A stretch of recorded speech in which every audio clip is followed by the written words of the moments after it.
दोस्तों आपने कभी गौर किया होगा कि कुछ स्टॉक ऐसे ब्रेकआउट लेते हैं जो ऊपर जाकर रुकते ही नहीं और बाकी सारे स्टॉक वहीं के वहीं रह जाते हैं। असल में फर्क सिर्फ इतना होता है कि कुछ ब्रेकआउट जेन्युइन होते हैं और कुछ फेक होते हैं। आज की स्ट्रेटजी आपको यही सिखाएगी कि असली ब्रेकआउट को कैसे पहचाना जाए। आज की इस वीडियो में मैं आपको RSI और बॉलिंजर बैंड के ऊपर बेस्ड एक बेहतरीन स्ट्रेटजी के बारे में जानकारी देने वाला हूँ, जिसमें मैं आपको यह भी बताऊंगा कि एंट्री कहाँ पर लेनी है, स्टॉप लॉस कहाँ लगाना है और टारगेट कैसे सेट करना है। नमस्कार दोस्तों, मैं हूं अश्विनी और आप देख रहे हैं वीबी कैपिटल, जहां हम ट्रेडिंग को सिंपल, प्रैक्टिकल और लॉजिकल तरीके से समझते हैं। अगर आप इस चैनल की वीडियो पहली बार देख रहे हैं तो आप इस चैनल को सब्सक्राइब कर लीजिए, क्योंकि यहाँ आपका भाई रेगुलर मार्केट से जुड़ी हुई ऐसी ही प्रैक्टिकल और एजुकेशनल वीडियो शेयर करता है, जिनका उद्देश्य ट्रेडिंग को आसान भाषा में समझना है। दोस्तों देर न करते हुए चलते हैं सीधे चार्ट पर और इस स्ट्रेटजी को अच्छी तरीके से समझते हैं। सबसे पहले बात करते हैं कि यह स्ट्रेटजी किस प्रकार की है और आपको इसका इस्तेमाल कैसे करना है। दोस्तों यह एक बुलिश स्ट्रेटजी है। इसका प्रयोग आपको उस समय करना है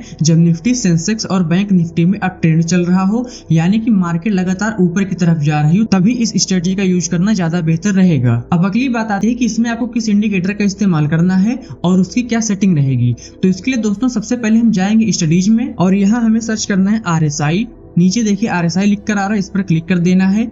जब आप इस पर क्लिक करेंगे तो नीचे यहाँ पर वो इंडिकेटर लग जाएगा, लेकिन इसकी सेटिंग में कुछ बदलाव किया जाएगा। इसमें आप देखिए पीरियड में 14 है, ये ऐसे ही रहेगा। फील्ड में क्लोज है, ये भी ऐसे ही रहेगा, लेकिन ओवरबॉट में 80 है, इसको बदल के हमें कर देना है 65 और ओवरसोल्ड में 20 है, इसको भी बदल के हमें कर देना है 65। और दोस्तों इसमें कोई बदलाव नहीं होगा, इसको हम ऐसे ही यहाँ से डन कर देंगे। इसके बाद दोबारा से जाएंगे स्टडीज में और इस बार यहाँ पर सर्च करना है बॉलिंजर बैंड। आप यहाँ देखिए नीचे लिख कर आ रहा है, इस पर क्लिक कर देना है। जब आप इस पर क्लिक करेंगे तो कुछ इस तरीके का इंडिकेटर आपके चार्ट पर लग जाएगा। इसकी सेटिंग एक बार हम समझ लेते हैं। इसमें आप देख रहे हैं पीरियड में 20 है, ये ऐसे ही रहेगा। फील्ड में क्लोज ही रहेगा, स्टैंडर्ड डेविएशन में 2 ही रहेगा। इसमें कोई बदलाव नहीं करना है, इसको सीधे ऐसे यहाँ से डन कर देना है। दोस्तों आपको इस स्ट्रेटजी में केवल इन्हीं 2 इंडिकेटर का इस्तेमाल करना है, इसके अलावा आपको किसी और इंडिकेटर का इस्तेमाल करने की जरूरत नहीं है। अब अगली बात आती है कि आपको इस स्ट्रेटजी में किस टाइम फ्रेम का इस्तेमाल करना है। दोस्तों आपको इस स्ट्रेटजी में मल्टी टाइम फ्रेम का इस्तेमाल करना है, यानी कि हम कंडीशन को कई टाइम फ्रेम पर चेक करेंगे, लेकिन ज्यादातर कंडीशन हम डेली टाइम फ्रेम पर ही देखेंगे। इसके बाद बात करते हैं कि आपको इसमें कौन सी कंडीशन को देखना है और कैसे आपको इसमें काम करना है। इसकी सबसे पहली कंडीशन आपको डे टाइम फ्रेम पर देखना है और डे टाइम फ्रेम पर आपको ये देखना है कि जिस कैंडल पर आप एंट्री करने जा रहे हैं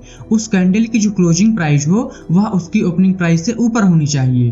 तो आप इस कैंडल को देखिए, इस कैंडल की जो क्लोजिंग प्राइस है वो यहाँ पर है ऊपर है और इसकी जो ओपनिंग प्राइस है वो यहाँ पर नीचे है। इसमें आपको बहुत छोटा सा अंतर दिखाई दे रहा है, लेकिन यह कैंडल बुलिश बनी हुई है। दोस्तों इस कंडीशन का बहुत ही सिंपल मतलब है कि आज बायर्स ने पूरे दिन मार्केट को कंट्रोल में रखा और जब कोई कैंडल अपनी ओपनिंग से ऊपर क्लोज करती है तो यह दिखाता है कि बायर्स की स्ट्रेंथ पूरे दिन बनी रही। इसके पीछे की साइकोलॉजी यह है कि इंट्राडे में जितनी भी गिरावट आई है बायर्स ने उसको हर बार खरीद लिया है। ऐसी कैंडल हमें बताती है कि स्टॉक में इंट्राडे मोमेंटम शिफ्ट हो चुका है, सेलिंग प्रेशर अब कम हो रहा है। यह पहला संकेत है कि स्टॉक में एनर्जी बिल्ड हो रही है और आगे का मूव आ सकता है। इसके बाद आपको दूसरी कंडीशन में इसी लेटेस्ट कैंडल में देखनी है कि इस कैंडल की जो क्लोजिंग प्राइस हो वह पिछले दिन के क्लोजिंग प्राइस से ऊपर होनी चाहिए। तो अगर आप पिछले दिन का क्लोजिंग प्राइस देख रहे हैं तो यहाँ पर नीचे है और इस लेटेस्ट कैंडल की जो क्लोजिंग प्राइस है वह पिछले दिन की क्लोजिंग प्राइस से ऊपर है। यहाँ पर हमारी दूसरी कंडीशन में मैच हो गई। इसके बाद चार्ट को हमें मंथली टाइम फ्रेम पर बदल देना है और मंथली टाइम फ्रेम पर हमें ये देखना है कि जिस कैंडल पर अभी तक हम सारी कंडीशन देख रहे हैं उस कैंडल पर मंथली टाइम फ्रेम पर RSI 65 से ऊपर होना चाहिए। अभी तक की सारी कंडीशन हम इस कैंडल पर देख रहे थे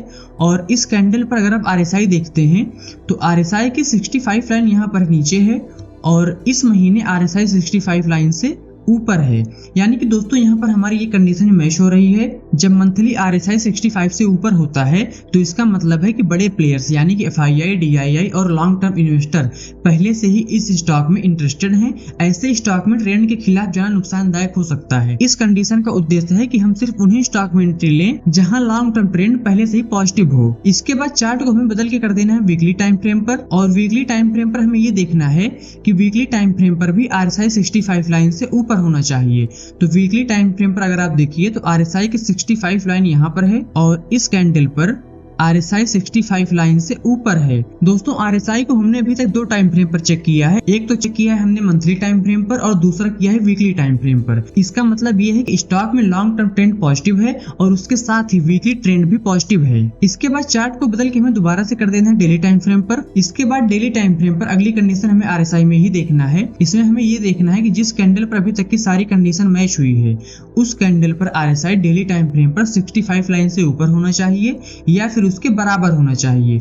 अगर आप इस कैंडल पर देखेंगे तो यहाँ पर आपको बहुत ही मामूली सा अंतर दिखाई देगा, लेकिन इस कैंडल पर RSI 65 लाइन के बिल्कुल बराबर में है। यानी कि दोस्तों RSI को हमने तीनों टाइम फ्रेम पर चेक किया है और तीनों टाइम फ्रेम पर चेक करने से हमें यह पता चला है कि RSI अगर लगातार पॉजिटिव में है तो स्टॉक में अपवर्ड मूवमेंट आने की संभावना ज्यादा बढ़ गई है, क्योंकि अगर RSI 70 के ऊपर होता तो यह ओवरबॉट जोन कहलाता, लेकिन हमने 55 और 65 के बीच का जोन लिया है जो कि बहुत ही स्वीट पॉइंट जोन है। इसके बाद अगली कंडीशन हमें बॉलिंजर बैंड में देखना है कि जिस कैंडल पर सारी कंडीशन मैच हो रही है उस कैंडल की जो क्लोजिंग हो वह अपर बॉलिंजर बैंड के ऊपर होनी चाहिए। तो इस कैंडल पर सारी कंडीशन मैच हुई है और इस कैंडल की जो क्लोजिंग है वह अपर बॉलिंजर बैंड के ऊपर है और जो अपर बॉलिंजर बैंड की लाइन है वो इसके नीचे जा रही है यहाँ पर। इसके बाद दोस्तों आपको आखिरी कंडीशन में इसका वॉल्यूम चेक करना है कि जिस कैंडल पर हमारी सारी कंडीशन मैच हो रही है उस कैंडल पर जो वॉल्यूम हो वह 2 मिलियन से ज्यादा होना चाहिए।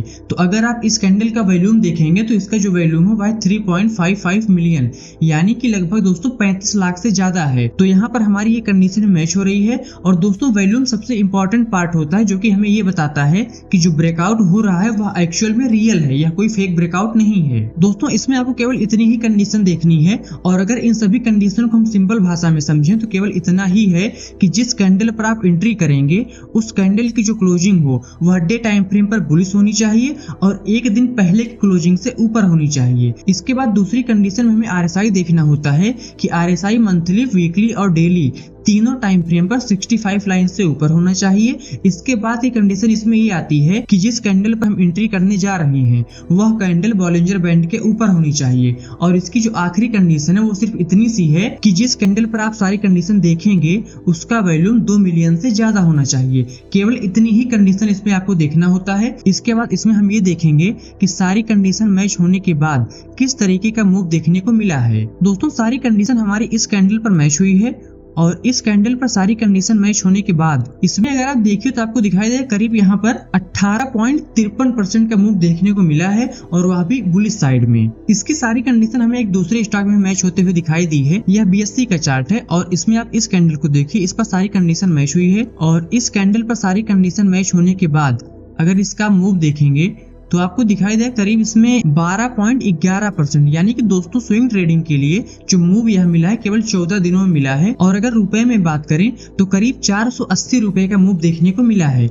इसके बाद मैं आपको यहाँ पर एक स्टॉक और भी चेक करवाऊंगा। यह MCX का चार्ट है और इस कैंडल पर इसकी सारी कंडीशन मैच हुई है और इस कैंडल पर इसकी सारी कंडीशन मैच होने के बाद आप इसका भी मूव देखिए तो इसमें आपको दिखाई दे करीब 12.34% का, यानी कि केवल 9 दिनों में 382 रुपए का मूव इसमें दिखाई दे रहा है। दोस्तों इस तरीके से बहुत से स्टॉक में इसकी कंडीशन मैच होती रहती है। अब हम बात करेंगे इसमें आपको कैसे एंट्री करनी है, कैसे स्टॉप लॉस लगाना और कैसे आपको अपना टारगेट सेट करना है। दोस्तों इसमें जिस कैंडल पर सारी कंडीशन मैच हो रही है उस कैंडल के अगली कैंडल, यानी कि जब अगले दिन की मार्केट ओपनिंग हो तो उस टाइम पर इसमें एंट्री की जाती है। और अगर स्टॉप लॉस की बात करें तो जिस कैंडल पर सारी कंडीशन मैच हुई है उस कैंडल का जो लो पॉइंट है वहां पर इसमें स्टॉप लॉस प्लेस करना होता है। और अगर टारगेट की बात की जाए तो जितना बड़ा आपका स्टॉप लॉस है उससे लगभग 2 गुना आपको टारगेट लेकर चलना चाहिए, यानी आपको हमेशा 1:2 रिस्क रिवार्ड का पालन करना है। दोस्तों यह स्ट्रेटजी भले ही मल्टी टाइम फ्रेम कंफर्मेशन देती है लेकिन कोई भी सेटअप हमेशा काम नहीं करता,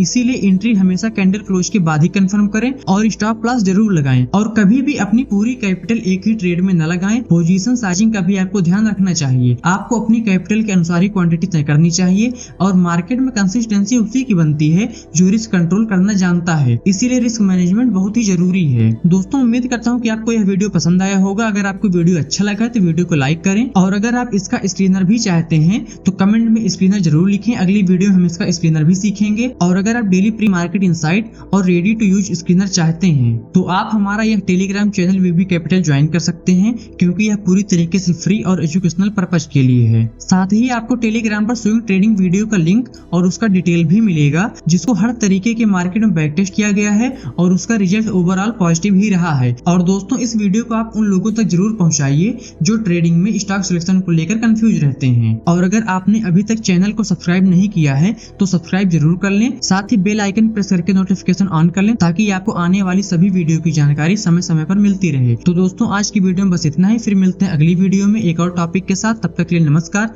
आप देखते रहिए वीबी कैपिटल। आपका दिन मंगलमय हो।